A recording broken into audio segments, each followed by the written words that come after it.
Is your expensive wine aroma kits collecting dust in your closet right now?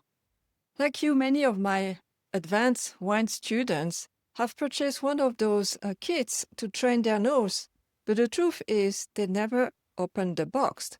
Why? Because they didn't know how to use them until I gave them the instructions. Hi, I'm Isabelle Lesschaeve, your wine tasting coach. And in this video, I will show you the do's and don'ts of training your nose with wine aroma kits. By the end of this video, you will have a clear action plan to finally get your aroma kit out of the closet and make the best use of it. If you're a wine student and you've asked a wine educator, your trainer, how you can improve your wine aroma description skills, it's very likely that they told you buy a wine aroma kit. This is a great advice, actually, because the best way to improve your description skills is to expand your sensory repertoire with aroma standards. And that's been scientifically proven to be true and to be effective. But more of that in a minute. So what's an aroma standard, you may ask? An aroma standard is a representative example of an aroma that you can find in a product category, in our case, wine. So all those aromas that are listed on the wine aroma wheel, you may want to find an example of, let's say, banana, cherry, or asparagus, or, chocolate, molasses, all those aromas that you may find in wine. And those aroma standards are very important to give you an example of, what you can smell in a wine. In 2019, Pauline Lesschaeve from Dr. Hildegard Heyman's lab at UC Davis released a research that demonstrated that training your nose with aroma standards was indeed effective to improve panelists, tasters' aroma identification skills.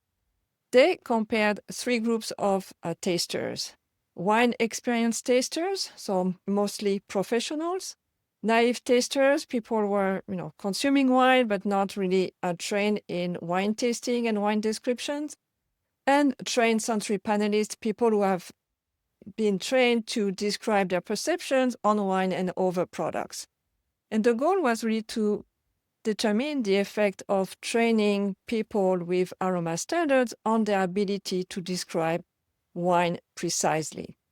And they released their research, as I mentioned, in 2019, and I just extracted two interesting facts for you as a wine student who want to improve your wine description skills. The first insight is that the total number of terms used to describe wine significantly increased after exposure to those aroma standards, reference standards. And for all participants, whether they were wine professionals, naive tasters, or trained sensory panelists. So it works. Basically, if you train your nose to identify, recognize those aromas with standards, you will use more of these words to describe wine, and you will expand your sensory repertoire. The second point is that participants with the most experience with training with aroma standards perform best on a blind tasting exercise, a blind tasting to identify those aroma standards blind, so not knowing what was in the glasses. And they use black glasses, so there is no color cue over there. So two very interesting insights that demonstrate that it works. It might take time, but it works training your nose to learn aromas that you may find in wine using aroma standards. It helps you to recognize those aromas when you are blind tasting a wine, not knowing what's in the black glass, and trying to describe as precisely as possible your perceptions. But the caveat is that in Pauline's study, they were using the typical aroma standards we use in sensory science, basically real products that we dilute or infuse in wine, like real fruits. It could be jams, it could be product sauces, it could be a vanilla extract, it could be any product that is close to the product source and not a chemical. And that's what you see on this slide, on this visual.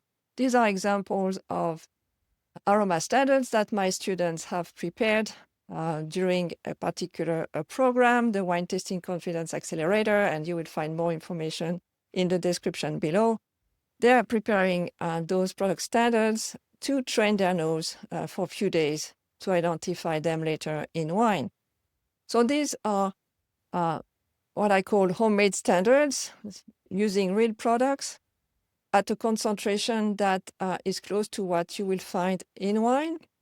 And the nice thing is that most of these standards, you can not only smell them, but also taste them, because they are most of the times, food grades.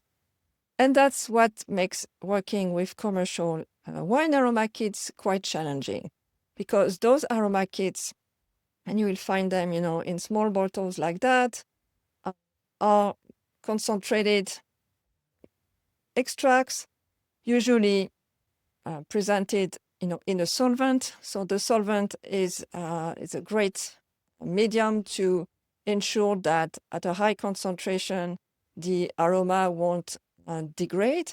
But the downside is that the solvents are not food grade, and the chemicals usually are not food grade. So you can only smell those aromas in those flasks and not ingest them.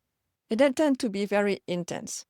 If you open the flask, they are very intense, which is good, but at the same time, it creates, some challenges to work with them. So they are very intense, they are very concentrated, they are presented in a solvent that is not food grade. And another challenge, which is actually, the downside that most people recognize with the aroma kits, is that many of those aromas are not true to type. What I mean is that, they are not true to the aromas that you will find in wine. And that's a pity, because if you've never experienced a particular aroma, let's say elderflower, and if you learn to recognize it with a standard that is not correct, then, you are training your nose the wrong way. It won't be useful for you. So that's a downer. But if you have made the expense, if your aroma kit is somewhere in your closet and you want to train your nose, let's make the best use out of it. So how can you train your nose with your aroma kit, despite, the inconvenience that I mentioned? Because the great positive aspect of commercial aroma kits is that they are very convenient. You don't have to prepare those infusions or decoctions. You can just grab a flask and smell it. So how can you make the best use of your aroma kit? First of all, there are things you need to know into manipulating those highly concentrated aromas. If you smell directly out of the bottle, don't take a big sniff. No. Just like you would with some perfume, have it navigate under your nose and take a whiff, and that's it. Open and close immediately the flask, because some of these aromas are very pleasant, but some of them are very unpleasant, stinky. So you don't want to open all the flask at once, otherwise the room will be very uncomfortable at some point. So don't take any big sniffs, don't leave the flask open, and as I mentioned, don't ingest. What you can do to manage the intensity of the aroma is to use those paper blotter that you can find in the perfumery section if you're shopping for perfumes and fragrances, but you can order them on your favorite marketplace, and I will put a link below. So really what you want to do is just one drop of the aroma, close the flask, and just, wave the paper under your nose and breathe normally. I selected the violet aroma because it's an aroma I have challenges with. So just let the solvent go and smell naturally the paper. If you don't have any blotter paper, you can take a cotton swab. What I like with the cotton swab is that I keep them in a hermetic container. So, after a few weeks, it's still smelling. So you don't have to recreate the reference, every day. It's very stable over time. So that's a big positive for commercial kits. So the first thing is to dilute them. You can also dilute them, put a drop in a glass of wine. And, you mix the aroma with the wine and cover the glass, wait a few minutes, and then you can smell the doctored wine with the new aroma. So to have a more genuine impression of this aroma in the context of wine. Once you have used, your aroma kit, it's very important to keep the bottles, the little flask, closed properly, and to put your aroma kit in a closet, indeed, in the dark, in a cool place, so that it will help keep the kit and the quality of the aromas for a longer period. I mean, some suppliers are claiming that the aromas can stay true to their initial quality for almost 10 years. So this is a good thing. As you practice with the different aromas, if you select an aroma you've never smelled before, you have no idea what it is, well, be a bit curious.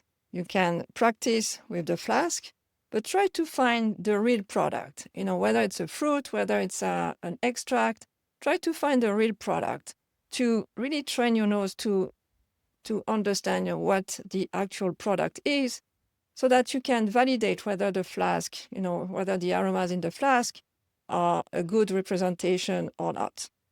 Because if you train your nose, as I mentioned before, on an aroma that is not a good representative of the aroma you can find in wine, then you are misleading your nose, you are misleading your brain, and you're wasting your time, especially if you're preparing for a blind tasting exam later on.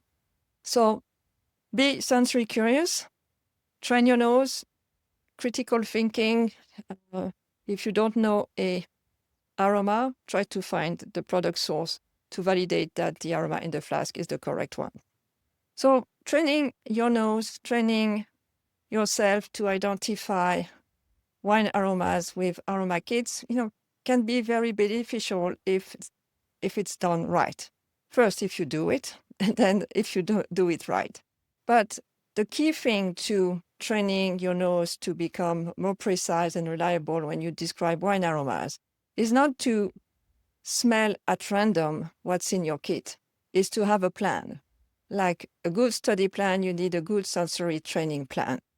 And what's a good sensory training plan? Here's an example that I give to my students. We need to create a calendar. Every week, we learn 4 to 6 different aromas. And of course, you can spread in time depending on your availability. But have a plan, have a calendar. Every week, decide how many aromas you want to learn. You choose one aroma standard per aroma descriptor you want to learn.